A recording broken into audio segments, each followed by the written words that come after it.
আউলিয়া কারা? যাদের মধ্যে দুটো গুণ থাকবে। এক নম্বরে পরিশুদ্ধ ঈমান, দুই নম্বর গুণ হবে তাকওয়া, মানে আল্লাহর ভয়। তারা হলো উলামায়ে কেরাম। আল্লাহ তাআলা বলেন ইন্নামা ইয়াখশাল্লাহা মিন ইবাদিহিল উলামা। উলামায়ে কেরাম কারা? যারা আমার বান্দাদের মধ্যে আমি আল্লাহকে বেশি ভয় করবে। আল্লাহকে বেশি ভয় করার নাম তাকওয়া। তাকওয়া মানে আল্লাহর ভয়। আর যে আল্লাহকে ভয় করার মানে হলো জিন্দেগিতে বান্দা আল্লাহর বিরোধিতা করবে না, গুনাহ করবে না, অবাধ্যতা করবে না। এরা হলো উলামায়ে আহলে হক। আল্লাহ বলেন এদের বন্ধু হয়ে যাও, আলেম ওলামাদের বন্ধু হয়ে থাকো। কিয়ামতের আগ দিন পর্যন্ত নবীও জানেন আমি রাহমাতুল লিল আলামিন। বিদায়ের পরে জমিনে নতুন কোন নবুয়তি নবী আসবে না, সাহাবায়ে কেরাম থাকবে না। আমি নবী দুইটা জিনিস রেখে গেলাম, এক নম্বরে কোরআন, দুই নম্বরে সুন্নাত। এই দুইটা জিনিস আঁকড়ায় ধর। নবী আবার আলেম ওলামাদের কথাও বললেন ইন্নাল উলামা ওয়ারাসাতুল আম্বিয়া। ওলামায়ে কেরাম কারা জানো? এরা সব আম্বিয়ায়ে কেরামদের ওয়ারিস। টাকার ওয়ারিস না, সম্পদের ওয়ারিস না, এরা ইলমে নবুয়তের ওয়ারিস।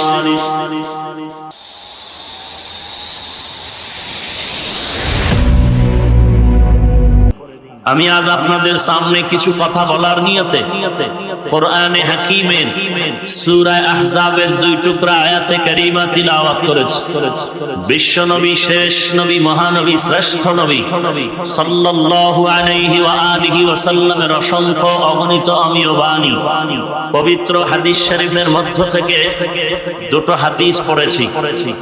আয়াত ও হাদিসের আলোকে ইখলাস ও রুহানিয়তের সমন্বয় কিছু কথা আমাকে বলার মতো, আপনাদেরকে শুনবার মতো হিম্মত, ধৈর্য, তৌফিক আল্লাহ পাক দান করুন, আমিন। ইয়া আইয়ুহাল্লাযীনা আমানুত্তাকুল্লাহা আকুলু কাওলান সাদীদা। হে দুনিয়ার মুমিন, নারী, পুরুষ, ধনী, গরীব, শিক্ষিত, অশিক্ষিত, আলেম, আওয়াম, তোমরা আল্লাহকে ভয় করো এবং জবান দ্বারা যা বলবে সত্য, সঠিক, শালীন ভাবে বলো। বিনিময় কি লাভ হবে? ইউসলিহ লাকুম আমালাকুম। এক নম্বরে তোমাদের ত্রুটি যুক্ত আমলকে আল্লাহ ত্রুটি মুক্ত করে দিবেন। দুই নম্বরে ওয়াগফির লাকুম যুনুবাকুম, তোমাদের কৃত গুনাহকে আল্লাহ মাফ করে দিবেন। ওয়া মান ইউতিইল্লাহা ওয়া রাসূলাহু, যাহারা আল্লাহ এবং তার রাসূলের অনুসরণ, অনুকরণ, আনুগত্য করবেন, ফাকাদ ফাযা ফাওজান আযীমা, অতঃপর তাদের বিজয় হলো চূড়ান্ত বিজয়। রাসূলুল্লাহ সাল্লাল্লাহু আলাইহি ওয়া আলিহি ওয়া সাল্লাম ইরশাদ করেন, লা তাআতা লি মাখলুকিন ফি মাসিয়াতিল খালিক। আল্লাহকে অসন্তুষ্ট করে পৃথিবীর ভিন্ন কারো আদেশ নিষেধ মেনে নেওয়া হারাম। অন্য হাদিসে আল্লাহর রাসূল বলেন, সিলমান কাতাআক, আত্মীয়তা বন্ধনকে মজবুত করো, ছিন্ন করো না। ওয়াফু আম্মান যালামাক, কেউ যদি তোমার সাথে জুলুম করে তুমি তাকে মাফ করে দাও। ওয়া আহসিন ইলা মান আসাআ ইলাইক, কেউ যদি তোমার সাথে খারাপ আচরণ করে তুমি তার সাথে ভালো আচরণের উপহার দাও। আয়াত ও হাদিসের তরজমা শেষ, এবার কিছু অনুবাদ। আয়াতের মধ্যে আল্লাহ দুটো আদেশ দিয়েছেন, মানলে দুটো পুরস্কারের ঘোষণাও করেছেন। এক নাম্বার আদেশ আল্লাহকে ভয় করো, দুই নাম্বার আদেশ জবানের হেফাজত করো। মানলে দুটো পুরস্কার, জিন্দেগীর সব ত্রুটিযুক্ত আমলগুলো আল্লাহ ত্রুটি মুক্ত করে দিবেন। দুই নাম্বারে জিন্দেগীর গুনাহকে আল্লাহ মাফ করে দিবেন। এই দুই পুরস্কার তাদের জন্য যারা দুটো আদেশ মানবে। কিভাবে মানবে? মানার পদ্ধতিটা কি হবে? আল্লাহ তাআলা তার ইঙ্গিত দিয়ে শেষে বলেন, যাহারা আল্লাহ এবং তার রাসূলের অনুসরণ, অনুকরণ, আনুগত্য করবেন তাদের বিজয় হবে চূড়ান্ত বিজয়ী। আল্লাহ এবং তার রাসূলের অনুসরণ কিভাবে হয়, অনুকরণ কিভাবে হয়? আল্লাহর কথা বললেই তো হয়ে যাইতো, অথবা রাসূলের কথা বললেই হতো। আল্লাহ এবং রাসূল দুটোটার কথা কেন বললেন? এর একমাত্র কারণ, আল্লাহর অনুসরণ, অনুকরণ করতে হলে চোখ বন্ধ করে অনুসরণ করাটা অসম্ভব। কারো কিছু অনুসরণ করতে হলে তারটা দেখতে হয়, সে কিভাবে চলে, সে কিভাবে হাঁটে, ওইভাবে আমি হাঁটবো। তো আল্লাহকে তো দেখার কোনো সুযোগ নাই। আল্লাহ বলেন, এজন্য আমি রাসূলকে সঙ্গে নিলাম। রাসূলের আনুগত্য করো। রাসূলের আনুগত্য কিভাবে হবে? আল্লাহর রাসূল বলেন, কুল্লু উম্মতি ইয়াদখুলুনাল জান্নাতা ইল্লা মান আবা। সমস্ত উম্মতেরা জান্নাতে যাবে, শুধু আমি রাসূলকে যারা মানে না তারা ব্যতীত। কিলা মান আবা, হে আল্লাহর রাসূল, কারা আপনাকে মানে না? قال من أطاعني دخل الجنة ومن عصاني فقد أبى। নবী বললেন, যারা আমার আনুগত্য করে, অনুসরণ করে, অনুকরণ করে তারা জান্নাতে যাবে।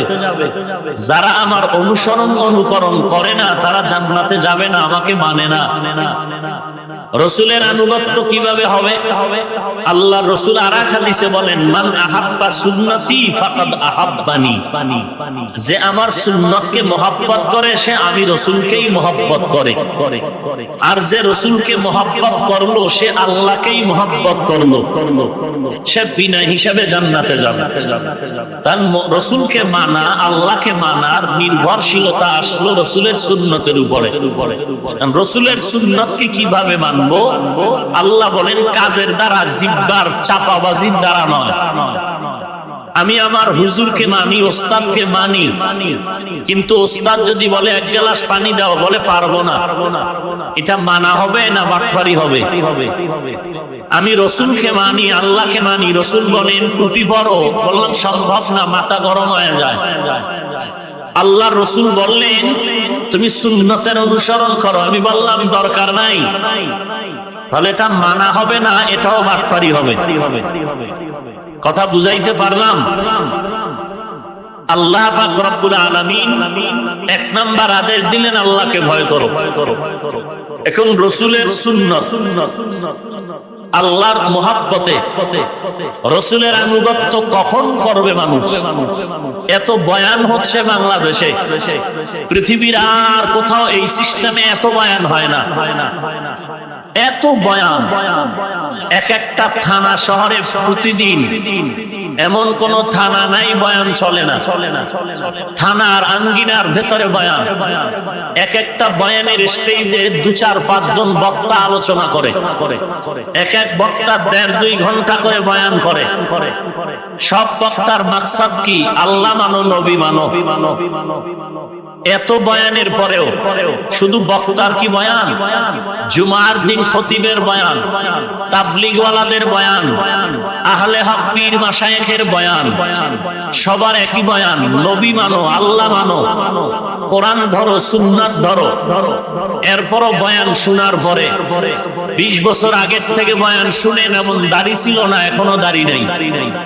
20 বছর আগের থেকে যেমন সুদ খায়, এখনো বয়ান শুনে সুদ খায়। 20 বছর আগের থেকে বয়ান শুনে যেমন বেপরদায় চলতো, এখনো বেপরদা। ব্যাপারটা কি? কোরআন কি মিথ্যা? নবীর হাদিস মিথ্যা? না আলেম ওলামা মিথ্যা? তো মানুষ মানে না কেন? গালিও তো দেই না, আলেমরা গালিও দেয় না, মাথায় হাত দিয়ে বিনয়ের সাথে বুঝায়, ভাই টুপি পরো, নামাজ পড়ো, পর্দা করো, হালাল খাও। এরপরও মানুষ কেন আমল করতে চায় না?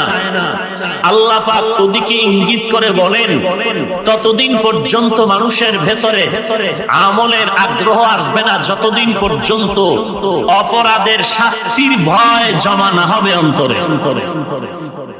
অন্যায়ের শাস্তির ভয় জমা না হবে।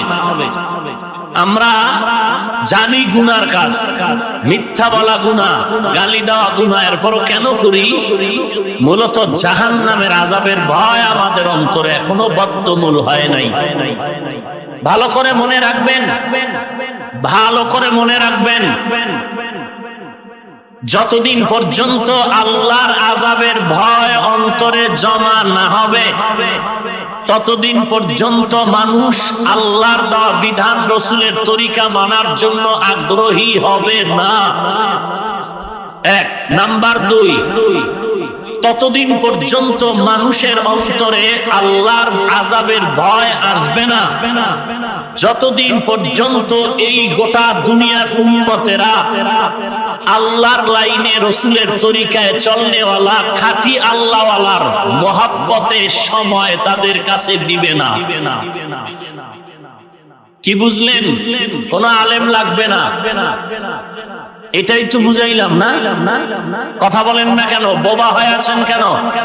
কোন আলেম দরকার নাই, কোন মুরব্বি দরকার নাই, কোন পীর দরকার নাই, কোন একজন আল্লাহর বান্দা সাদিকিন সালিহিন দরকার নাই। হ্যাঁ, যারা বলে আলেম লাগে না, পীর লাগে না, মাযহাব লাগে না, ইমাম লাগে না, কাউকে লাগে না, আল্লাহ না করুন নবীও যদি কইয়া দেয় কিয়ামতের দিন তোরেও আমার লাগে না, আসতে বলেন কেন? আপনারা কি ওই দলের দালাল? তো কথা আসতে বলেন কেন? আল্লাহ সব ভাইকে হেদায়েত দান করুন। আরো জোরে বলেন। সবাই জান্নাতে যেতে চান, ওয়াজে ঢুকছে বিড়ি মুখে নিয়া, আবার মুনাজাতের ঘরে রাস্তায় গিয়া বিড়ি। এই বাতপারে যদি হাত তুলে কয় সব মানবো, ও জহুর পরে নাই, আসর পরে নাই, মাগরিব পরে নাই, এশাও পরে নাই, ফজর পড়বে কিনা আল্লাহ ভালো জানে। এই বাতপার হাত তুলে দেখাইলে কি লাভ হবে? লাভ হবে কোন? তো 40-45 বছর এই স্বাধীনতার বাংলাদেশে হাত উঠাইয়া আমাদেরকে ধোঁকা কম দেননি, দরকার নাই হাত উঠানে। আল্লাহ সব ভাইকে হেদায়েত দান করুন। বড় আফসোস, বড় আফসোস, সবাই জান্নাত চাই, কেউ জাহান্নামে যেতে চান না। আওয়াজে বোঝা যায় কেউ কেউ রাজি। সবাই জান্নাতে যেতে চান, ফেরেশতারা লিখতেছে কিন্তু সবাই জান্নাতে যেতে চান। জাহান্নামে 2-1 কেউ যাবেন না, বাস্তব। আল্লাহকে সাক্ষী রেখে বলতেছেন। কিন্তু যেই চেহারার হালাত, এতে তাড়াতাড়ি জান্নাতে যাওয়া যাবে? হ্যাঁ, যদি জান্নাতে যেতেই চান, সে জান্নাতের আমল করেন না কেন? কি ভেবেছেন আরো 50 বছর হায়াত আছে আপনার? এখন যে সবাই বসে আছেন, দাঁড়ানোর গ্যারান্টি আছে? দাঁড়াইয়া হাঁটার গ্যারান্টি আছে? দাঁড়াইলেন, বাড়ি পর্যন্ত পৌঁছার কোন গ্যারান্টি আছে? কিসের বাহাদুরি করেন? কিসের ধান্দায় পড়ে আছেন? পায়ে ধরে বলছি, টুপি পরেন, নামাজ পড়েন, পর্দা করেন, হালাল খান। নিজে তো পড়েনই না, বরং টুপিওয়ালা দেখলে একটু বাঁকা নজরে তাকান। আছেন এরকম? সমস্যা কি? আমরা টুপি দাড়ির কারণে সব ফকিন্নি হয়ে গেছি, না খাইয়ে মরে গেছি। বরং আল্লাহর কসম, পৃথিবীতে শুধু বাংলাদেশ নয়, কোরআনওয়ালা, রাসূলের আদর্শওয়ালাদের মতো সর্বোচ্চ সম্মানে আর শান্তিতে কেউ নাই। আপনারা ঠিক বললেও ঠিক, না বললেও ঠিক। আপনাদের ঠিক বলা না বলার উপরে ফতোয়া চলে না, ফতোয়ার গতিতে চলে। কথা ঠিক? আল্লাহ সব ভাইকে বুঝার তৌফিক দান করেন। এবার একটু বাস্তবতায় আসেন। এ তো ইন্ডিয়ার খবর না। আপনাদের নখদর্পণে যারা আমরা টুপিওয়ালা আছি, অনেকে বলতেন মাদ্রাসায় পড়ে লাভ নাই, সরকারি চাকরি নাই, সার্টিফিকেট নাই, না খাইয়া মরতে হবে। এই বাংলাদেশের স্বাধীনতায় কোরআন পড়ার কারণে, রসুল মানার কারণে, দাড়ি টুপির কারণে কয়েকজন টুপিওয়ালা ভিক্ষা করেছে সিংড়া থানার সামনে মসজিদের বারান্দায়। কোরআন পড়ার কারণে চাকরি নেই, না খাইয়ে মরে। এই জন্য ভিক্ষার প্লেট নিয়ে রাস্তায় নেমেছে, না খাইয়ে মরে গেছে। একটা প্রমাণ দেন দাঁড়ায়া। হ্যাঁ, তাহলে এই মিথ্যা স্লোগান কোন বেঈমানে শিখাইলো? অথচ দুনিয়ার চাকরির আশায় যারা পড়লো, বাড়ি ঘর বিক্রি করে আর সার্টিফিকেট নিয়ে বটগাছতলা কান্না করে, চাকরি নাই, চাকরি নাই, চাকরি নাই। মিথ্যা বলছি? বলেন। এবার আসেন, আমগো হুজুরের মতো তো আপনি হতে পারবেন না। কথার কথা, আপনার মতো ইংরেজি পড়ুয়া দুনিয়ার লাইনে আপনার মতো যুবক নামাজ পড়ে, দাড়িওয়ালা, টুপিওয়ালা, ডাক্তার, ডক্টর, প্রফেসর, ইঞ্জিনিয়ার, সাংবাদিক, সাহিত্যিক, কবি, উকিল, barrister, RAB, army, police, BDR, MP, মন্ত্রী আছে না নাই? এরা টুপিদারির কারণে সম্মান কমেছে। বলেন, ডাক্তার সাহেবের টুপিদারির কারণে রোগী কমেছে, ইঞ্জিনিয়ার সাহেবের দাড়ি টুপির কারণে, নামাজ পড়ার কারণে মান কমেছে। তো কিয়ামতের দিন যদি আপনার লাইনের ওই যুবকের কাছে ডেকে বলেন, আল্লাহ তোর মতো যুবক কলেজে পড়লো, ইংরেজি পড়লো, দুনিয়ার লাইনে ডাক্তারি পড়িয়াও নামাজ ছাড়ে নাই, তুই পড়লি না কেন? কি জবাব দিবেন বাহাদুর সাহেব? কি জবাব দিবেন? টাকার মাস্তানি? কি হইল টাকা? ওই টাকা দিয়া লাভ হবে কি, যেই টাকায় জেলখানার মেহমান বানায়? আসতে বলেন কেন? সত্য কথা বলবেন, বাঘের মতো, বিড়ালের মতো নয়। ওই টাকা দিয়া লাভ কি, যেই টাকায় জেলখানার মেহমান বানায়? ওই বাড়ি ঘর দিয়া লাভ কি, যেই বাড়ি দুদক এসে ভেঙে দেয়? ওই সন্তান জন্ম দিয়া লাভ কি, যেই সন্তানের কারণে মা বাবার ইজ্জত নষ্ট হয়? কিসের বয়ান শুনবেন? ছেলেরে পুলিশ গ্রেফতার করে বাবারে ডাকলো, তোমার ছেলে আকাম করলো কেন? কত বড় দামি বাবা হলে বলে এই বয়সে আকাম আমরাও করি।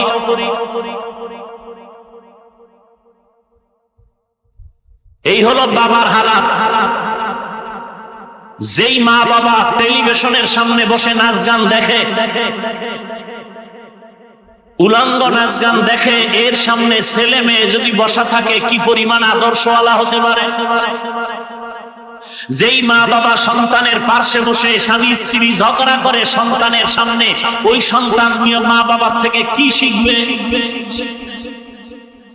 এখন আইসা মাদ্রাসার বারান্দায় দাঁড়াইছে, হুজুর তাবিজ দেন, তাবিজ, আজমিরের তাবিজ। কেন সন্তান কথা মানে না? কেচিনোর মধ্যে আটকায়া যাচ্ছে। আটকায় সন্তান আটকায়নি, তুমি আটকায়া দিয়েছো। সন্তান মদের বোতল নেয়নি, তুমি মদের বোতল হাতে তুলে দিচ্ছ।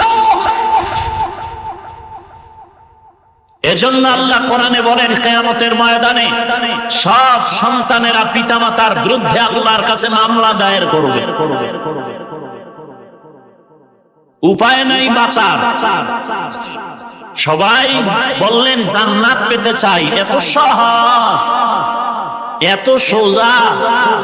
উত্তরবঙ্গের মানুষ যত সোজা, জান্নাত পাওয়া অত সোজা না। উত্তরবঙ্গের মানুষ যত সরল, জান্নাত পাওয়া অত সরল না। জান্নাত পাওয়া যদি সহজ হইতো, তাহলে বড় বড় বুজুর্গরা তাহাজ্জুদ, ইশরাক, আওয়াবিন, চাষ, পর্দা, পুশিদা, হালাল হারাম সব লাইন ঠিক রেখে সারা রাত কান্না করতেন না। জান্নাত পাওয়া যদি সহজ হইতো, জান্নাতের টিকিট প্রাপ্ত 10 জন সাহাবা আবু বকর, ওমর, ওসমান, আলী রাদিয়াল্লাহু আনহুম আজমাইন দুনিয়ার জমিনে আল্লাহর পক্ষ থেকে ওপেন জান্নাতের সুসংবাদ পাইলেন। এরকম 10 জন পাওয়ার পরেও সারাটা জীবন ভর রাতে রাতে সজাগ থেকে নামাজে সিজদায় পড়ে কান্না করতেন না। আপনার কান্না নাই, নামাজ নাই, দাড়ি নাই, টুপি নাই, সুদ খাইয়া খাইয়া নিজের কলিজা টুকরা মায়ের সাথে জিনা করতেছেন। কোন বেঈমানের বাচ্চাও তো এই কথাটা মেনে নিতে পারে না যে মায়ের সাথে জিনা। কোন বেঈমানের বাচ্চাও মেনে নিতে পারে না। অথচ আপনি মুসলমানের সন্তান হয়ে এই সুদের সাথে জড়িত হইয়া নিজের আপন গর্ভধারিণী মায়ের সাথে জিনার গুনাহ কামাই করতেছেন।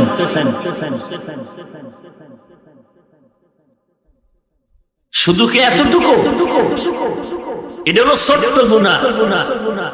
এরপরে সুদের সাথে যারা জড়িত, এদের একটা হজ কবুল হবে না, জিকির কবুল হবে না, নামাজ কবুল হবে না, কোরআন তেলাওয়াত কবুল হবে না, পাঁচতলা মাদ্রাসা বানাইলে সওয়াব পাবে না, কোটি টাকার যাকাত দিলে সওয়াব পাবে না, দান করলে সওয়াব পাবে না। আল্লাহর কোরআন সাক্ষী, আল্লাহর কোরআন সাক্ষী।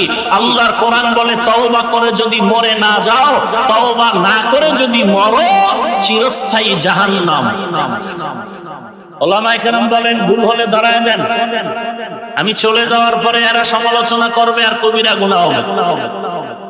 সূরা বাকারা 275 নম্বর আয়াত। আরবি বুঝেন না, মোবাইলে ডাউনলোড করেন বাংলা কোরআন, এরপরে বাংলা কোরআন ডাউনলোড করে মাঝে মাঝে এই সূরা বাকারার বাংলা তরজমা পড়েন। 275 নম্বর আয়াত।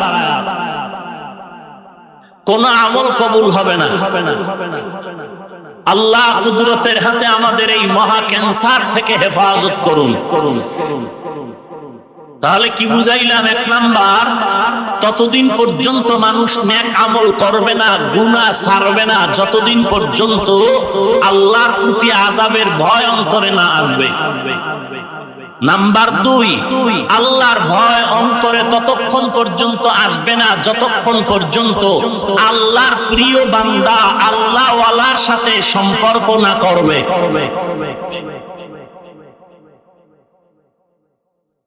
আমরা প্রতিদিন নামাজে দাঁড়ায় বলি ইহদিনাস সিরাতাল মুস্তাকিম। আপনারা বলেন কোন নামাজে বলেন? কোন রাকাতে বলেন? সব রাকাতে। অর্থ কি? হে আল্লাহ, জাহান্নামে যাওয়ার সঠিক পথ দেখাও।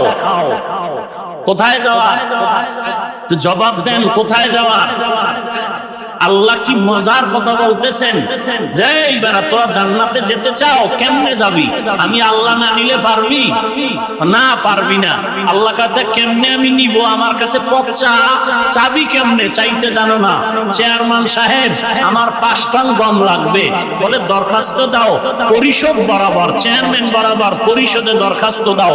কেমনে দরখাস্ত? কোন জগতের হালুয়া চিনি না। সাদা কাগজ চিনো? বলে হ্যাঁ এটা চিনি। বলে একটা সাদা কাগজ নাও, এরপরে কলম নাও। বলে কলম দিয়ে কি করবো? লেখো। বলে আমার বাপেও পারে না, আমিও পারি না। তো কি করা যায়? বলে আমার পিএস এর কাছে যাও। পিএস, একে একটা দরখাস্ত লেখা শিখায় দাও। লেখো, বরাবর চেয়ারম্যান পরিষদে এই দরখাস্ত করতেছো 5 টন গমের জন্য, এইভাবে লেখো, তারপরে আমি দিয়ে দিব। আল্লাহ কয় সব আমি দিব, তবে তোর চাইতে হবে, দরখাস্ত কর। উদউনি আস্তাজিব লাকুম। কেমনে করবি দরখাস্ত জানো না? আমি আল্লাহ শিখাই দিলাম। নামাজে দাঁড়ায়া দরখাস্ত কর। দরখাস্তের আগে একটু প্রশংসা করা লাগবে। এমপির থেকে কিছু পেতে চাইলে আগে এমপির গুণগান গা, যে এমপি সাহেব আপনি সারা জমিন আর একজন এমপিও আমার ভালো লাগে না। তারপরে এমপি রে, তো তুই যে এমপির লোক এটাও বুঝা যে ও এমপি সাহেব আমি আপনারই লোক। পুরা সিংড়া থানায় আমার মতো নিবেদিত প্রাণ এমপি আপনার জন্য আর কেউ নাই। আল্লাহ বলেন আমার থেকে সাহায্য যদি নিতে চাও, আগে আমার গুণগান কর। আলহামদুলিল্লাহি রাব্বিল আলামিন আর রহমানির রহিম মালিক ইয়াউমিদ্দিন। এরপরে বল আল্লাহ তোমার প্রশংসার পরে আমি বলতে চাই, আল্লাহ আমি কারো না, আমি হিন্দু না, আমি ভগবানের না, আমি ঈসা নবীর উম্মত না, আমি মুসা নবীর উম্মত না, আমি মূর্তি পূজার গোলাম না, আমি সূর্যের গোলাম না, আমি গোলামি করি তোমারই। এই ইয়াকা নাবুদু, এবং সাহায্য তোমার কাছেই চাই। গ্রামীণ ব্যাংকে চাই না, সুদের দরজায় চাই না, লোন চাই না। ওয়া ইয়াকা নাস্তাইন, আমার সাহায্য যা দরকার আমি আপনার কাছেই চাই। কেমনে চাই? সাহায্যটা কি? আল্লাহ বলেন এমন একটা শব্দ বল যেই শব্দের দ্বারা সব সাহায্য ঢুকে যাবে। ধনী মানুষ গরিব মানুষের সাথে মোলাকাত হয়ে গেল। একদিন গরিবের সাথে বাদশার দেখা, গরিবরে দেখা বাদশার মায়া লাগলো। বাদশা কয় তুই কি চাও? যা চাবি আমি দোয়া করব পেয়ে যাবি, তবে এক কথায় চাইতে হবে, দুই কথায় না, একবার। বুদ্ধিমান গরিব কয় আমার মন চায় দ্বিতীয় বউয়ের হাতে স্বর্ণের প্লেটে বিরিয়ানি খাবো। বুঝেন না কথা? বাদশা কইছে এক কথায় চাবি একবার। গরিব এমন ঘুরাইয়া চাইছে যে দ্বিতীয় বউয়ের হাতে স্বর্ণের প্লেটে বিরিয়ানি খেতে চাই। তার মানে বউ একটা আছে আর একটা লাগবে, ব্যবস্থা করো। 2 নাম্বার স্বর্ণের প্লেট যদি থাকে দেশের ধনী হব আমি। 3 নাম্বার বিরিয়ানি মানি আমার খানা হবে সর্বোচ্চ ভিআইপি। আল্লাহ বলেন এমন একটা চাওয়া চা যেই চাওয়ার মাধ্যমে তোর সব ঢুকে যাবে, সেটা হলো হেদায়েত। আল্লাহ কয় এইভাবে চা, ইহদিনাস সিরাতাল মুস্তাকিম, জান্নাতে যাওয়ার হেদায়েতের পথ চাই। কোন পথ? সিরাতাল্লাযীনা আন'আমতা আলাইহিম, তাদের পথ যাদেরকে আপনি ওই হেদায়েতের নিয়ামত দান করেছেন, তাদের পথ। তারা কারা? আমাইয়ুতিল্লাহ ওয়ার রাসূল ফাউলাইকা মাআল্লাযীনা আন'আমাল্লাহ আলাইহিম মিনান নাবিয়্যিন ওয়াস সিদ্দীকিন ওয়াস শুহাদা ওয়াস সালিহিন। 4 দল নিয়ামত প্রাপ্ত বান্দা, এদেরকে যেই নিয়ামত দিবেন আমাকেও সেই নিয়ামত দেন। আল্লাহ বলেন এরা কেমন তোদের নিয়ামত প্রাপ্ত বান্দা? ওয়া হাসুনা উলাইকা রফিকা। এই 4 দল নিয়ামত প্রাপ্ত বান্দা, এরা জান্নাতের পথিক। তুই এদের সাথে চল, তুইও জান্নাতে যেতে পারবি।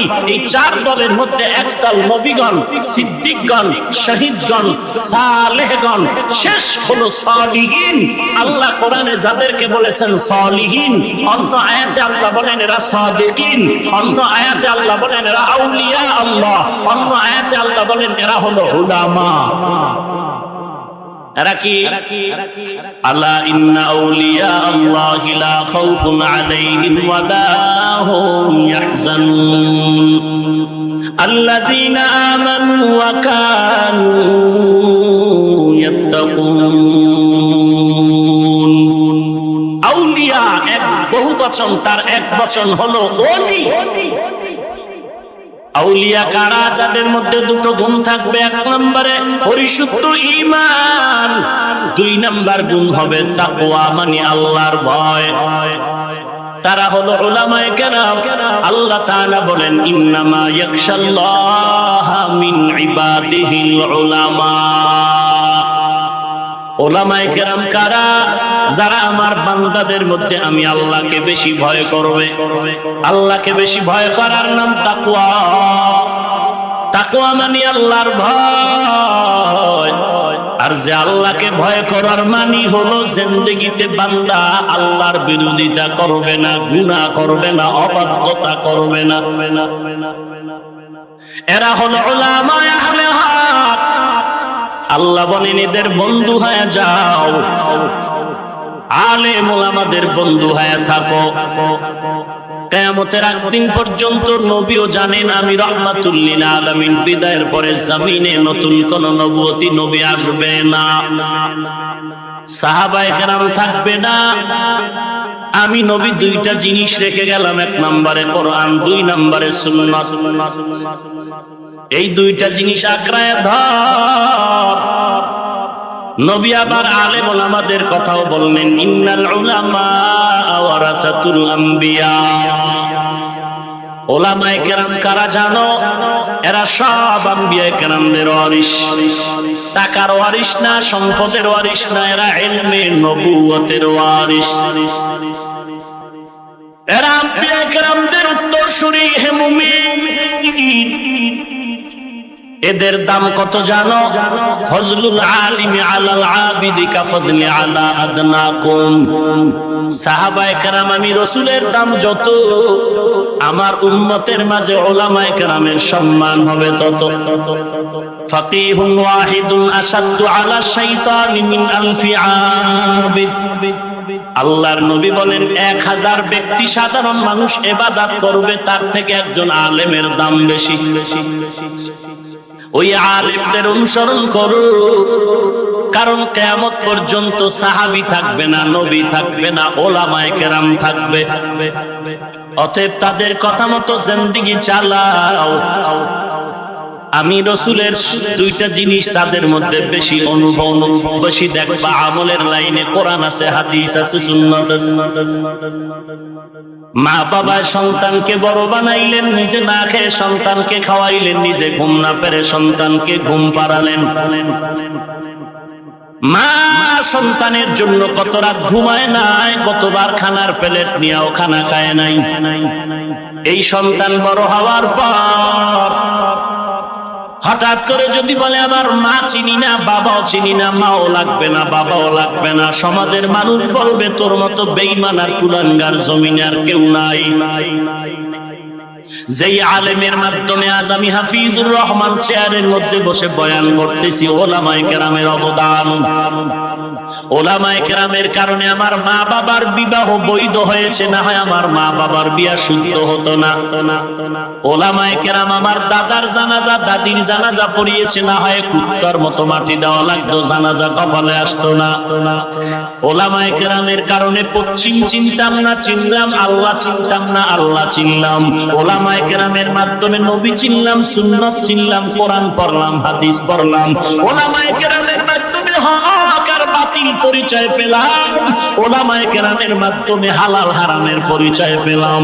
এখন কোন মুমিন যদি বলে আমার আলেম উলামা লাগবে না, দুনিয়ার মুসলমানের এক আওয়াজ, তোর মতো বেঈমান আর কুলাঙ্গার সমাজে আর কেউ হতে পারে না। ইলমেরা জাজু করদান বেহিসাব, খলকেরা দাদান জওয়াবে বাসওয়াব, আপনা দারদ দোস্তে খলকা জারেরা, নিস্তে ই খাসলত একে দিনদারেরা। ইসলামের পর্দা লাগাইয়া যারা আলেম বিদ্বেষী, আলেমের দুশমন, এদেরকে চিহ্নিত করুন। এরা মৃত্যুবরণ করলে এদের জানাজা যেন কোনো আলেম না দেয়। আর তাদেরকেও বলছি, যারা আলেম দেখতে পারো না, মরার আগে ওসিয়তনামা লিখে যাও, তোমার জানাজা কোনো আলেম যেন না পড়ায়। हकीकत से तो दुनिया बेखबर है, दुनिया की नुमाइश पर नजर है। नबी गोयम के अज दुनिया जुदा बाश, बाहर कारे के बाशी बा खुदा बाश, जिसने दुनिया अज खुदा गाफिल बुदन, मैं कमाशो नकरा फर्जिंदोजन, आबो दर कश्ती हलाके कश्तियास, आबो अंदर जीरे कश्ती पुश्तियास। গোলামি করবো আল্লাহর তরিকা থাকবে নবীজির। গোলামি কার? সবাই বলেন আদর্শ কার? নবীজির। আদর্শ কার? একমাত্র নবীর আদর্শ। গোলামি করবি আল্লাহর, কারণ আমার জিন্দেগির জন্য দুইজন আমার আসল, আর কেউ আসল নাই। এক নম্বরে আমার আল্লাহ, তারপরে আমার নবী রহমাতুল লিল আলামিন। এই দুইজন আমার আসল। এই দুইজন কি? বলেন বলেন। এরপরে আমার মা, আমার বাবা, আমার পীর, আমার উস্তাদ, আমার ইমাম, আমার ভাই, আমার পরিবার, এরা কেউ আমাদের আসল না, আসল না। এরা সবাই আমাদের আপন। এরা কি কিনা সবাই মুখস্থ করেন, এরা সবাই আমাদের কিনা, আসল না। আসল কয়জন? এক নম্বরে জিব্বা নারায় মহাব্বতে বলেন এক নম্বরে, দুই নম্বরে নবীজি রহমাতুল লিল, এই দুইজন আমার আসল, বাকি সবাই আমার। পীর সাহেব আমার, ইমাম সাহেব আমার, মা বাবা কেউ কি না আসল না। পীর আমার আপন, পীর আমার আসল না। ওস্তাদ আমার আপন, ওস্তাদ আমার আসল না। মা বাবা আমার আপন, মা বাবা আমার আসল না।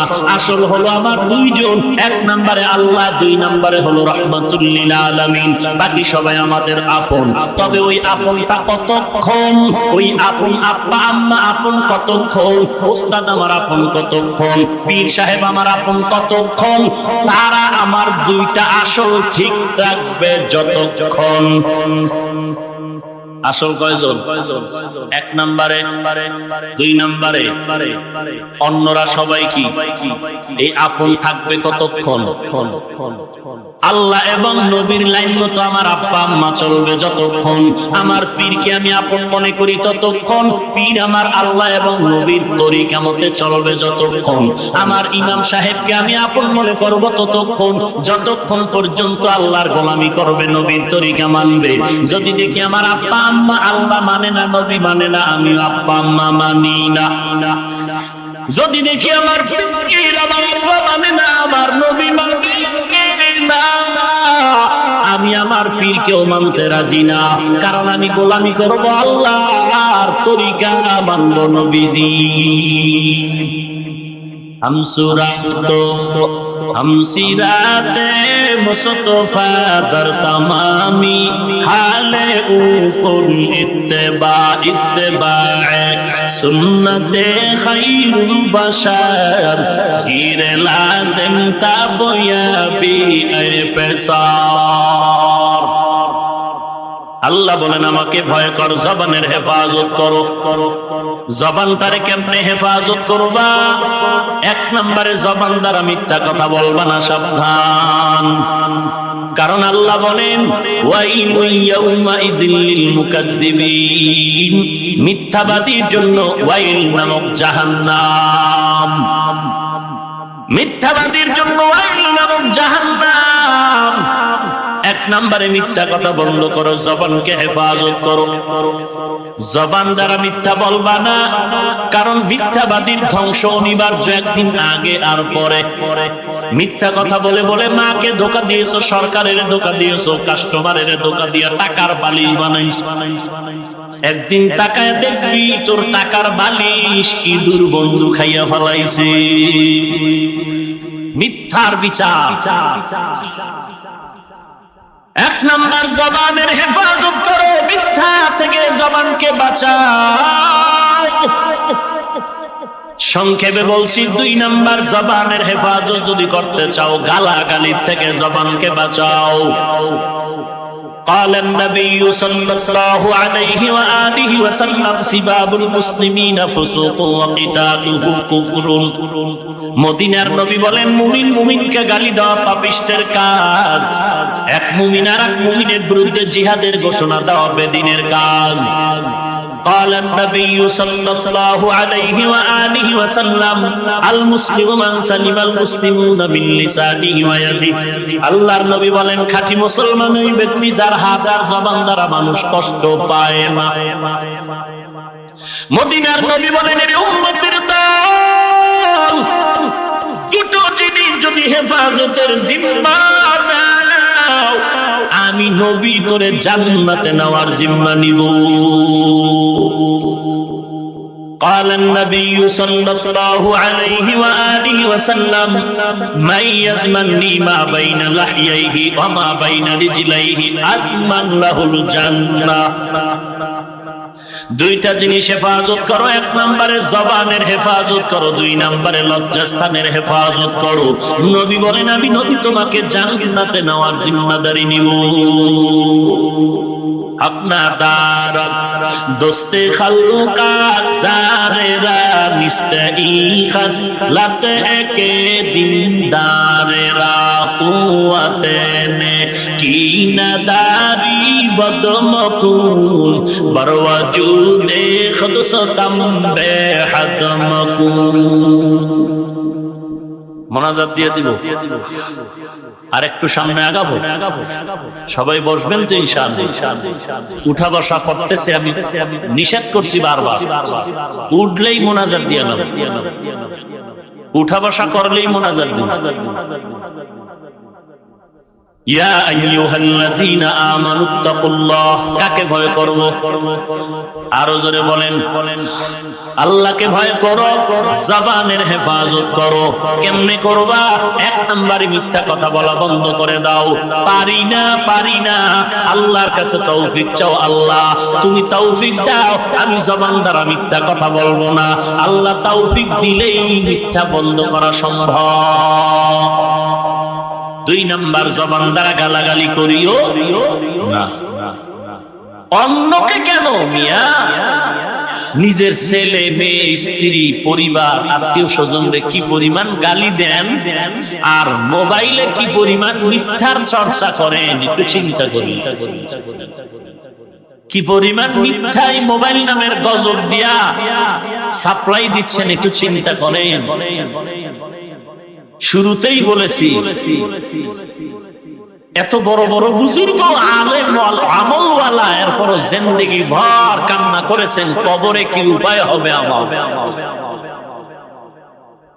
কি উপায় হবে কবরে। মিথ্যা কথা বন্ধ করে দাও রে ভাই। হাসতে হাসতে মিথ্যা কথা বলছো। দুই নম্বরে, জবান দ্বারা হাসতে হাসতে কাউকে গালি দিয়েছো, সে লজ্জা পেয়েছে, কাউকে বলেনি। গালি দেওয়া হারাম। আল্লাহ পাক বলেন, কুল্লি ইবাদি ইয়াকুলুল্লাতী হিয়া আহসান ইন্নাশ শাইতানা ইয়ানযাগু বাইনাহুম। ও নবী, মুমিনের জানায় দেন কাফেরের সাথে যেন ব্যবহার খারাপ না করে, কারণ শয়তান চায় কাফের আর মুমিনের মাঝে গালাগালির মাধ্যমে ঝগড়া বাজায় মুমিনের ক্ষতি করবে। কাফেরের সাথেও যেন ব্যবহার খারাপ না করে মুমিন। অথচ মুমিনরা মুমিনকে কি পরিমাণ গালি দেয়। শুধু তাই না, কত জায়গায় গেলে শুনতে পাই, নিজের নফসের খাহেশ মিটাবার জন্য কে কে জানি আলেমের মাইর দেয়, রক্ত ঝরা। বুঝবা না রে বাবা, টের পাইবা আল্লাহর কঠিন পরীক্ষা যখন শুরু হয়ে যাবে। জবানের হেফাজত করো, এক নম্বরে গালি বন্ধ করো, দুই নম্বরে মিথ্যা কথার থেকে জবান হেফাজত করো, তিন নাম্বার জবান থেকে গীবত শিকায়াত বন্ধ করে দাও। কারো দোষ বলিও না, কারো বিরুদ্ধে অপবাদ দিও না, মিথ্যা বানায় বানায় কিছু বলিও না, দোষ চর্চা করো না। আল্লাহ পাক বলেন, ওয়াইলুল লিকুল্লি হুমাযাতিল লুমাযাহ। যারা মানুষের গীবত করে, মানুষের দোষ চর্চা করে, অপবাদ দেয়, তাদের জন্য ওয়াইল নামক জাহান্নাম। ওয়াইল নামক জাহান্নামটা তো খারাপ।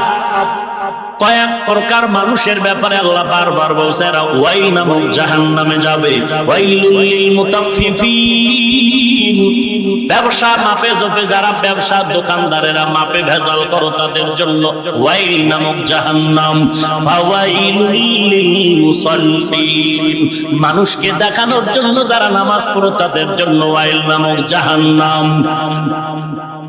যারা মানুষের গীবত করে, তাদের জন্য ওয়াইল নামক জাহান্নাম। জবান দ্বারা শুধু গীবত না, জবান দিয়া মানুষের দোষ বললে যেই গুনাহ, ফেসবুকে লেখলেও সেই গুনাহ। এই কপাল পরা যুবক, তোর মা তো খুব ভালো, তোর আব্বাও ভালো, তুই এত খারাপ কেন রে?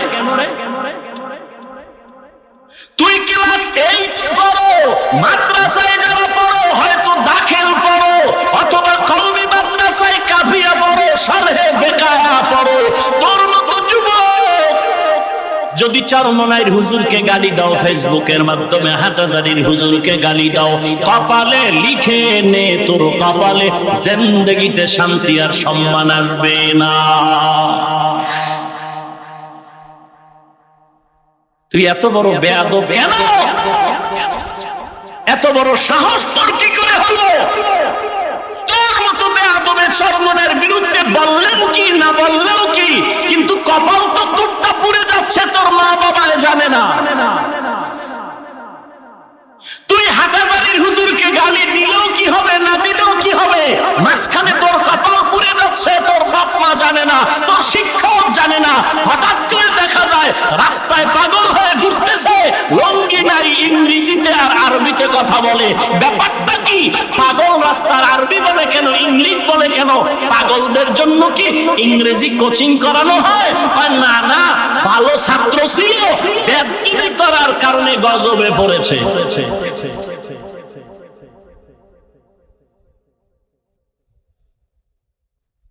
এরে পর্দার আড়ালের মা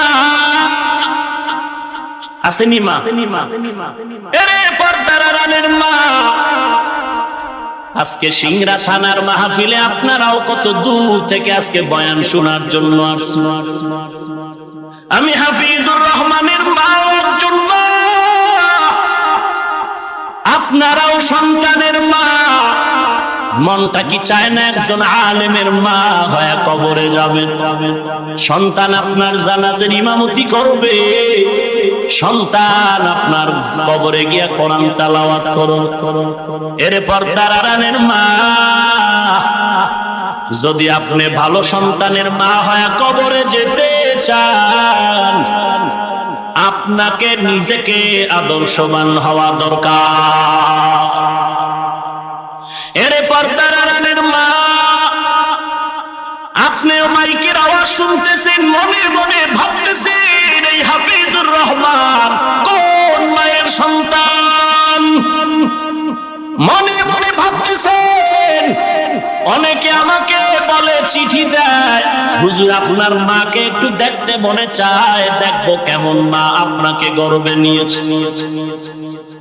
ওরে সিংড়ার মা বোনেরা, অনুরোধ করে বলি, আপনারও আল্লাহ সন্তান দান করেছেন।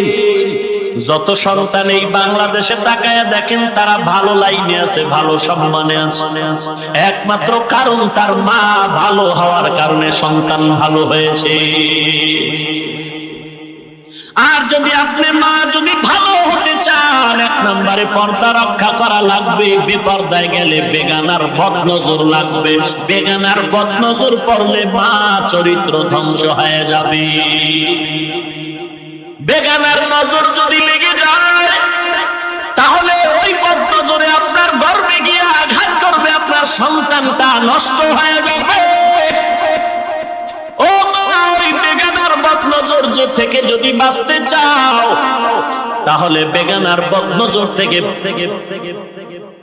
আরো আস্তে করে বলেন, আরো জোরে বলেন, মার কাছে আইসা মঈনুদ্দিন খুশি। মা ডাক দিয়া কয়, রে মঈনুদ্দিন এত খুশি কেন? মা আমার হাতে 90 লক্ষ বিধর্মী কালেমা পড়েছে রে মা। মা কয়, মঈনুদ্দিন এটা তোর বড়াই না, তোর বাহাদুরি না, আমি মায়ের বাহাদুরি। মঈনুদ্দিনকে বলে, কি বাহাদুরি বলো? মা ডাক দিয়ে কয়, ও সন্তান, তুই আমার গর্ভে যতদিন ছিলি, আমি মায়া করে তো ঘুমাই নাই, সিজদায় পড়ে আল্লাহর দরবারে কান্না করেছি, দোয়া করেছি, ও দয়ার মালিক, তুমি আমার সন্তানটারে আদর্শ সন্তান হিসেবে কবুল করে নাও। শুধু তাই না, তুই দুনিয়াতে আসার পরে আমি মা তোরে যতদিন দুধ পান করাইছি, বুকের দুধ পান করাইলাম, একটা ফোঁটা দুধও তোর মুখে বিনা অজুতে দেই না, বিনা অজুতে তোরে দুধ পান করাই নাই। ও সিংড়া এলাকার মা, তোমার সন্তানটা ভালো যদি বানাইতে চাও, পর্দা করো, কিন্তু তোমার হালাতটা এত দুর্বল, তুমি গর্বে বাচ্চা নিয়ে টেলিভিশনের পর্দায় বসে থাকো, তুমি বাচ্চা গর্বে নিয়ে বেগানার বদনজর লাগাইতেছো। আল্লাহর কসম করে বলি, শিশু বাচ্চা এসে আমার কাছে আইসা বাবায় বলে বাচ্চাটারে একটু ফু দেন, দম করেন। কেন? বলে বাচ্চার রুচি নাই, রোগে রোগে শুকায়া যায়। ডাক্তার দেখান না কেন? ভাই দেখাইলাম, রোগ ভালো হয় না। কারণটা কি? বলে হুজুর কারণ হলো বদনজর, বদনজর, বদনজর। হুজুর একটু পানি পরে দেন, গাভীটায় দুধ দেয় না। আগে দুধ দিত 20 কেজি, এখন 5 কেজিও দেয় না। কারণটা কি রে ভাই? বলে বদনজর, বদনজর। আম গাছে হাজারো আম হইতো, হুজুর একটু পানি পরে দেন, আম হয় না। কেন? কেন? বলে বদনজর, বদনজর। কার বদনজর? কোন আমলওয়ালার বদনজর না, বেয়াদব বেআমলওয়ালা উশৃঙ্খল গাঞ্জাখোরের বদনজর। একটা গাঞ্জাখোরের বদনজরে যদি বাচ্চা অসুস্থ হয়ে যায়, একটা গাঞ্জাখোরের বদনজরে যদি গাছের ফলের মধ্যে আঘাত লাগে, ওরে আল্লাহর মা বোনেরা, আল্লাহর বান্দি, আপনার গর্বের উপরে যদি কোনো বেগানার বদনজর লাগে, যুবকরা যুবতীর দিকে কি সুনজরে তাকায়? একথা কও, বদনজরে তাকায়। এইরকম হাজারো গুনাহগার যুবকের যদি বদনজর তোমার উপরে পড়ে, তখন ওই বদনজর গিয়ে তোমার বাচ্চার উপরে রিয়াকশন শুরু হয়ে যায়। অতএব মা, বদনজর থেকে যদি বাঁচতে চাও, তাড়াতাড়ি পর্দার আড়ালে চলে যাও। তুমি বলবা হুজুর বলছেন সত্য কথা, কিন্তু মানতে পারি না। কেন পারবেন না? আমার মা, আমার চাচি, আমার দাদি, আমার নানি, আমার মামিরা, আমার স্ত্রী, আমার বোনেরা, এইরকম হাজারো আলেম ওলামার স্ত্রীরা যদি পর্দা করতে পারে, আপনি কেন পারবেন না? এই পর্দাওয়ালা মা এই জমিনে যত ছিল, তাদের সন্তানরাই হয়তো হয়েছে আলেম, হয়েছে মুফতি অথবা মুহাদ্দিস, অথবা বাইরে দুনিয়ার লাইনে ডাক্তার, প্রফেসর, সুনামের সাথে ডাক্তারি করেছে, সুনামের সাথে বান্দা ইঞ্জিনিয়ারিং পড়েছে, সুনামের সাথে এসপি হয়েছে, সুনামের সাথে ডিসি হয়েছে। একমাত্র মায়ের পর্দা আর আল্লাহর কাছে তার চরিত্রের কারণ। দুশ্চরিত্র নারীর গর্ভে কোনদিন ইসলামের লাইনে হোক, দুনিয়ার লাইনে হোক, ভালো সন্তান আসবে না, হবে না, হবে না। কিন্তু দুঃখ, এই উত্তরবঙ্গে এসে যা দেখতেছি, পর্দার ভালাই নাই। যুবক যুবতী অবাধে চলতেছে। ঢাকায় যে পুরা পর্দা করে তা বলছি না, কিন্তু এতটুকু বলবো, যত বড় বেশ্যা মহিলা হোক না কেন, একজন টুপিওয়ালা হুজুর দেখলে ওড়না টেনে মাথায় টেনে দেয়। কিন্তু উত্তরবঙ্গের মানুষ এতটাই যে সরল, হুজুর দেখলেও ওড়না টেনে মাথায় দিতে বুঝে না। এই মাহফিলগুলোতে মহিলারা সব পর্দা ছেড়ে রাস্তাঘাটে যেখানে সেখানে দৌড়াচ্ছে। চোখে তাকায় দেখলাম গতকাল প্রায় ঘন্টাখানে এই মহিলাদের ব্যাপারে বয়ান শুনাইলাম। এরপরে আরেকটা কি, এই মহামারীর থেকে বাঁচার উপায় নেই, তাহলে উত্তরবঙ্গে আমি বয়ানে আর আসতে পারবো না। সেটা হলো ক্যামেরা লাগাইয়া মা বোনদের আমার ছবি দেখায় প্রজেক্টরের মাধ্যমে, যারা দেখাবে সব কবিরা গুনাহে শামিল হয়ে যাবে। ওয়াজ দিছেন গুনাহ করার জন্য না হেদায়েতের জন্য? তো ডাইরেক্ট কবিরা গুনাহ করলে হেদায়েতের রাস্তা কই? এখানে যারা কিচ্ছু বুঝেন না, আলেম না, আপনারা বলেন আমি হাফিজুর রহমানের চেহারা আপনার মা দেখবে, বোনেরা দেখবে, হালাল হালাল, তাহলে ক্যামেরার মাধ্যমে কেন দেখাচ্ছেন? এই কবিরা গুনার ভাগ কে নিবে?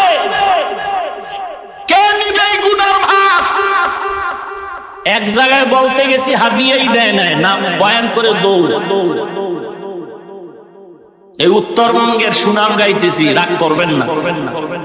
উত্তরবঙ্গের মানুষ সরল, এটা গুণ গাই আমরা ঢাকা বইয়া। আর এই সরলতাকে পুঁজি করে মুনাফিক আর বেঈমানেরা ব্যবহার করতেছে আপনাদেরকে। বেশি সরল হলে হবে না, একটু চিন্তা করে চলতে হবে। আপনাদের উত্তরবঙ্গে শুনেছি 12 বছর মসজিদের ইমাম সাহেব ধরা পড়েছে খ্রিস্টান। আপনারা বেশি সরল, এই জন্যই এত বেশি সরল হলে হবে না। ধর্মের লাইনে আলেম ওলামাদের আঁচল ধরে থাকেন, ওলামায়ে কেরামের পরামর্শ নিয়ে চলেন, মুনাফিকেরা ধোঁকা দিতে বেশি পারবে না ইনশাআল্লাহ। রাগ করলেন?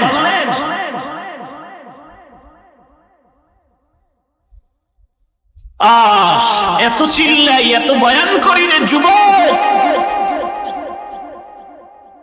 নামাজ পড়তে কষ্ট, টুপি মাথায় দিতে কষ্ট, দাড়ি রাখতে কষ্ট বাবা, এটা তুমি বুঝো যেমন আমি কিন্তু কম বুঝি না। এরপরও টুপি ফালাই না, দাড়ি ফালাই না, নামাজ ছাড়ি না, কারণ একমাত্র আল্লাহর কোরআন সত্য, নবীর কথা সত্য। আল্লাহর কোরআনে জাহান্নামের বয়ান আছে না নাই? জবাব দেন। মিথ্যা না সত্য? ওই জাহান্নাম কত কত ভয়ঙ্কর। গুনাহগার হয়ে কবরে গেলে উপায় নাই রে যুবক। জমিন থেকে 9,30,00,000 মাইল উপরে সূর্য, দিনে ছিল রাতে নাই, এরপরও এত গরম কেন? ফ্যানের বাতাসেও ঠান্ডা হয় না, ঘাম। কেউ যদি আমার একটা বেতের বাড়ি দেয়, আমি কান্না করি, সহ্য করতে পারি না একটা বেতের বাড়ি। মদিনার নবী বলেন, গুনাহগার হয়ে যদি কবরে যাও, ওই কবরে গুনার কারণে 2 পার্শ্বের মাটি তোমাকে চাপ দিবে। কবরের মধ্যে একটা নয়, দুটো নয়, 70 থেকে 99টা সাপ। জাহান্নামের আগুন কবর ভরে যাও। বালিশে মাথা লাগায় চিন্তা করো, যদি তোমার অন্তর বলে কোরআন সত্য, হাদিস সত্য, গুনাহ নিয়ে কবরে গেলে আযাব হবে তাও সত্য। আল্লাহর কাছে ক্ষমা চাও রে যুবক। তোমার আমার মতো যুবক তাকায় দেখো, স্কুলে পড়ে, কলেজে পড়ে, এক ওয়াক্ত নামাজও বাদ দেয় না। জবাব দাও, তুমি কেন পারবা না? তোমার আমার মতো যুবক র‍্যাব, আর্মি, পুলিশ, বিডিআরের চাকরি করে, নামাজ বাদ দেয় না, তুমি কেন পারবা না? কয়দিন আর যৌবনের বাহাদুরি করবা? কত যুবক আইসা, আজকেও তো আমি নাটোরে ছিলাম, এক যুবক আইসা কান্নায় বিভোর হয়ে গেল, পাবনা বাড়ি। বলে, হুজুর আমি একটা ছোট্ট দোকান দেই, আমার এই মোবাইলে ছবি বের করে দেখাচ্ছে, আর বলে আমার এই বডির মধ্যে খোদাই করা করা ছবি অঙ্কন করা ছিল। আপনার বয়ান শোনার পর 1 ফিট পরিমাণে এই ছবি আমি যে অঙ্কন করেছি, এটা উঠানের জন্য প্রায় 11,000 টাকা করে আমার খরচ হয়েছে। হুজুর আমি বুঝ আসার পরেই দাড়িটা রাখছি, আর নামাজ ছাড়ি না, পর্দা করি। হুজুর আমার মাথায় হাত দিয়ে দোয়া করে দেন। কান্না করে আর বলে, আমি জাহান্নামে যাইতে পারবো না, গুনাহগার হয়ে মরতে চাই না। হেদায়েতের মালিক আল্লাহ। কপাল খারাপ হইলে উপায় নাই, নবীরে দেখলো 13 বছর আবু জাহাল, কালেমা পড়লো না। আর ওমরের মতো বান্দা তরবারি নিয়ে নবীরে জবাই করতে যাইয়া কালেমার রশি গলায় লাগায়া মুসলমান হয়ে গেল। সেই ওমর এত দামি হয়ে গেল যে রাস্তায় চলে, সে রাস্তায় শয়তান চলে না। সেই ওমর জান্নাতের সুসংবাদ প্রাপ্তদের মধ্যে 2য় নম্বরে ওমর। ঈদের দিন দরজায় তালা লাগায় কান্না করে। আবু হুরায়রা বলেন, কাঁদেন কেন? বলে, জাহান্নামের ভয়। এরে যুবক, আল্লাহর গোলাম, তওবা করো। কয়দিন আর বাহাদুরি করবি? কোরআন পড়ে ঠগি নাই, টুপি পরে ঠগি নাই, আল্লাহর সম্মান, আল্লাহর মুহাব্বতে চলতেছি রে বাবা। স্কুলে পড়ো, কলেজে পড়ো, আমার একটা দাবি, তুমি কোরআন শিখো, নবীর তরিকায় চলো, 5 বেলার নামাজ পড়ো, মা বাবার খেদমত করো। দেশের বিরুদ্ধে ষড়যন্ত্র করিও না, জাতির বিরুদ্ধে ষড়যন্ত্র করিও না। আল্লাহ ওয়ালার সোহবতে থাকো, আলেম ওলামাদের পরামর্শ নিয়ে জিন্দেগি চালাও। কয়দিন আর বাহাদুরি করবা? চোখ দুটো বন্ধ করে দেখো, খেলার মাঠে কত বন্ধু ছিল, আজকে নাই। লেখাপড়ার টেবিলে কত বন্ধু বান্ধব নিয়ে আড্ডা করেছো, অনেকেই কবরবাসী হয়ে গেছে। এক জায়গায় বয়ানে গেলাম, মুনাজাত করতেছি, একজনে বলে হুজুর আপনার বয়ান শুনতে আসার পথে একদল যুবক মারা গেছে, অ্যাক্সিডেন্ট হয়েছে। আর এক জায়গায় গিয়া শুনি যাওয়ার পরে, মুনাজাতের পরে বাড়ি যাওয়ার সময় রাস্তায় অ্যাক্সিডেন্ট হয়ে মরে গেছে। তুমি ঘর পর্যন্ত যাওয়ার গ্যারান্টি নাই। অতএব আমি পায়ে হাত রেখে বলবো, আর নামাজ ছাড়িও না, নবীরে কাঁদায়ও না, দাড়িটা কাটিও না, মা বাবারে কষ্ট দিও না, আলেমদের বিরোধিতা করিও না, তওবা করো। মনে মনে আল্লাহকে ডেকে বলো, আল্লাহ এই ময়দানে আমার মতো গুনাহগার কেউ নাই, আমি জাহান্নামের আযাব সহ্য করতে পারবো না। তওবার নিয়তে আজকে রেডি হয়ে গেলাম, আর দাড়ি কাটবো না, নামাজ ছাড়বো না, বেপরদায় চলবো না, মা বাবাকে কষ্ট দিব না, আলেম ওলামাদের বিরোধিতা করবো না। ও আল্লাহ, তুমি আমাকে তওবা করার তৌফিক দাও। তুমি যদি তৌফিক না দাও সম্ভব হবে না। গলায় ছুরি আসবে, মরে যাব, তারপর নবীর বিরোধিতা করবো না। যদি খাঁটি তওবার নিয়ত কারো হয়ে থাকে, খাঁটি তওবার নিয়তে দুটো হাত আল্লাহকে দেখায় দাও। আয় আল্লাহ সবার হাত কবুল করে নেন। আয় আল্লাহ আমরা তওবার নিয়তে হাত তুলেছি, তওবা কবুল করে নেন। আয় আল্লাহ আমাদের জিন্দেগির গুনাহ মাফ করে দেন, তওবার উপরে মজবুত হয়ে চলার তৌফিক দান করেন। আয় আল্লাহ পাঁচ ওয়াক্ত নামাজ বা জামাত আদায়ের তৌফিক দান করেন। আয় আল্লাহ সমস্ত গুনাহের প্রতি ঘৃণা জমায়ে দেন। আমিন। আলহামদুলিল্লাহি রাব্বিল আলামিন। ربنا ظلمنا أنفسنا وإن لم تغفر لنا وترحمنا لنكونن من الخاسرين. ربنا آتنا في الدنيا حسنة وفي الآخرة حسنة وقنا عذاب النار. মা বাবার জন্য সবাই জবানটা খুলে দোয়াটা পড়েন, রব্বির হামহুমা কামা রাব্বায়ানি সগীরা। রব্বির হামহুমা কামা रब्बयानी सगीरा। बता हमको तेरे राह की तरफ है, तेरे राह पर चला हमको खुदाया। बेगुनाह न गुज़श्त फरमा साते, बाहुज़ूरे दिल न कर दम ताते। या इलाही मुझसे मुझको दूर कर, ताकि देखो मुझ में तुझको एक नजर। ও দয়ার মালিক, কুদরতের নজর দিয়ে তাকায় দেখেন ময়দানের ভেতর কত ওলামায়ে কেরাম ময়দানে হাজির। সাদা দাড়িওয়ালা হাজি সাবরা হাজির। ও আল্লাহ, তাকায় দেখেন কত ব্যবসায়ী, কত চাকরিজীবীরা হাত তুলেছে। আয় আল্লাহ, কত দূর দূর থেকে ভাড়া টাকা দিয়া কোরআনের মহব্বত এখানে হাজির হয়েছে। আয় আল্লাহ, আমার কলিজার টুকরা যুবক, আমার ছাত্র ভাই, পর্দার আড়ালের কত মা বোনেরা হাত তুলেছে। আল্লাহ, আমরা সবাই জাহান্নামের আসামি, গুনাহগার, গুনাহ নিয়ে কবরে যেতে চাই না রে আল্লাহ। তওবার দরজায় ফিরে আসছি রে মালিক। দুনিয়াতে আসছিলাম কত পবিত্র অবস্থায়, জীবনে একটা গুনার আসর ছিল না। সেই পবিত্র জিন্দেগি আজ আমার গুনার কারণে নাপাক হয়ে গেল। গুনার কারণে আমার হাত নাপাক, আমার জিহ্বা নাপাক, আমার অন্তর নাপাক, আমার প্রাণ নাপাক। ও আল্লাহ, দুনিয়ার কোনো দরওয়াজা নাই, একমাত্র আপনার দরওয়াজা ছাড়া আর মাফের কোনো দরওয়াজা নাই। ও মায়ার মালিক, জিন্দেগিটা গুনায় গুনায় কাটায় দিলাম রে আল্লাহ।